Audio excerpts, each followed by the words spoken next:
El Museo del Virreinato es un museo ubicado en Tepoztlán, México, que se construyó durante el periodo colonial en México. Parte de mi reflexión consiste en dar a conocer que me parece muy interesante cómo era una escuela que, por ejemplo, tenía el dormitorio, la biblioteca, la cocina, y en esa incluso se enseñaban las lenguas indígenas a los jesuitas. Había una educación completa a los indígenas que ellos querían evangelizar, porque no solo era la parte de religión, era educarlos. También está la iglesia de San Francisco Javier, donde hay unas colecciones que te dan a entender todo acerca de la época colonial. Justamente el guía nos estaba diciendo que, que cualquier cosita, cualquier objeto que hubiera en aquellas bóvedas, en todo el museo, te daba a entender un poco más acerca de la época colonial. Porque es una de las más grandes e importantes colecciones de México. Y esta iglesia es la única que se utiliza para fines religiosos todavía.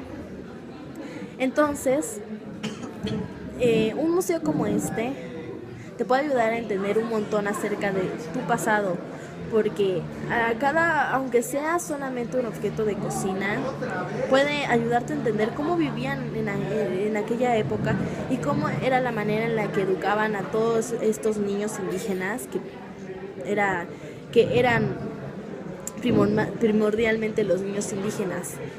Y también se capacitaban a todos los jesuitas para irse, por ejemplo, a las zonas nortes donde había muchísimas